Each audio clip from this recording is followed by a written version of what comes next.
Pessoal, bom dia. Vamos fazer a correção dos exercícios que vocês fizeram, tá bom? Então tá assim, o sujeito das orações destacadas. Então, da primeira oração, você tem que sempre se basear pelo verbo, tá? Lembra que para achar sujeito a gente tem que achar o verbo. Então, aqui o verbo é montou. Quem montou? O homem. Aí aqui tem outro verbo, continuaram. Quem continuaram? Os três. Na B, o verbo é passaram. Quem foi que passaram? Duas mulheres, tá? Aqui, o verbo é amarrou. Quem amarrou? O homem.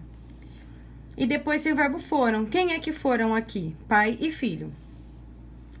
Na D, o verbo é. Quem é aqui? De quem é que você está falando? Esse burro. Na E, o verbo é jogou. Quem foi que jogou? O homem que faz a ação de jogar, tá bom? Não é o burro, é o homem que joga, tá bom? 2. Tá pedindo para você identificar as orações das duas primeiras estrofes. Então, lembrando, para achar as orações, a gente tem que achar o verbo. Na primeira, pela várzea verde moita, sob as cortinas da noite, não tem verbo nenhum. Aí, pulam sapos de contentes, o verbo é pulam. Então, até aqui é a tua primeira oração.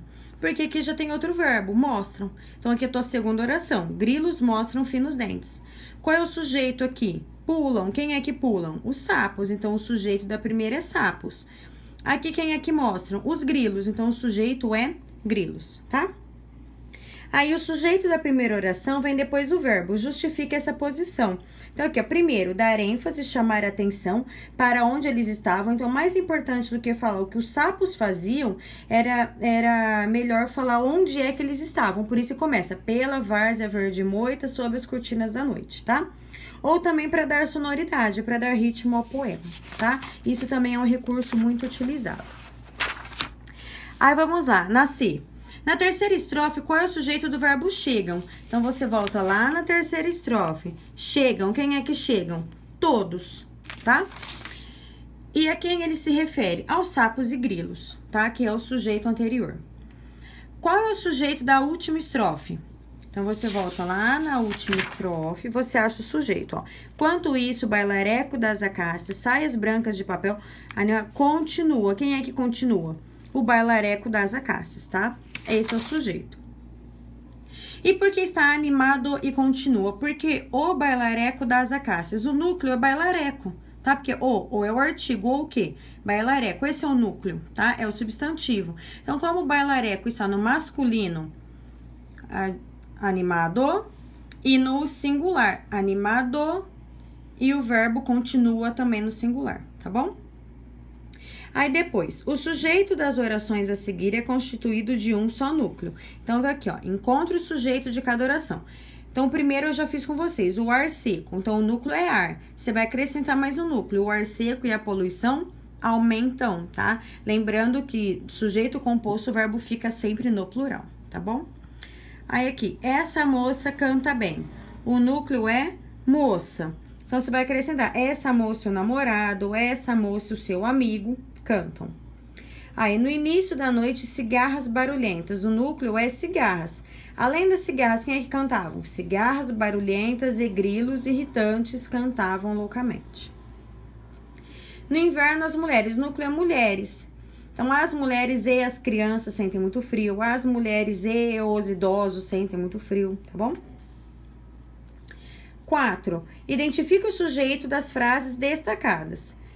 Então, vamos lá. Você tem que achar primeiro os verbos. Então, sonhei. Quem é que sonhei? Eu, tá bom? Ia morrendo. Quem é que ia morrendo? Eu também. Sujeito oculto eu. Como a gente sabe? Pelo verbo, tá? Então, sonhei. Você só pode combinar com a pessoa eu, tá bom? Qual é o sujeito do predicado expresso no terceiro verso? Terceiro verso. 1, 2, 3, tá? Então, você tem que voltar. De que ele não te coubesse no dedo. Quem é que não coubesse? Ele. Por mais que ele é o anel de Saturno, aqui não está escrito anel de Saturno. Aqui está escrito ele, tá bom? Então, o sujeito é ele. 5. Vocês vão ler, né, esse texto. Aí, aqui. O período eu estava na praia. Quando caiu o temporal, é formado por duas orações, porque tem dois verbos, estava e caiu. Qual é o sujeito? Vamos lá, quem é que estava? Eu. E quem é que caiu? O temporal, tá? B, qual é o sujeito com o qual os verbos destacados concordam? Lembro, quem é que faz ação de lembrar? Eu. E quem é que estava deitada? Eu também, tá? Então, o sujeito sou eu. E por que ele não aparece representado? Aí é questão de economia linguística, para você não ficar repetindo a mesma palavra, já que você consegue saber quem é. Tá? Então, o que a gente chama de economia linguística, quando você quer economizar palavras, não ficar repetindo. Qual é o sujeito da frase caminhando quase agachada? Também sou eu. Enfrentei-o caminhando quase agachada. Como que a gente sabe? Pelo verbo que apareceu antes. Tá? Então, você fala assim, enfrentei. Quem é que enfrentei? Eu. Então, sou eu que estou caminhando quase agachada pelo primeiro verbo.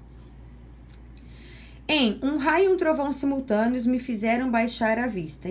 Que tipo de sujeito é o verbo fizeram?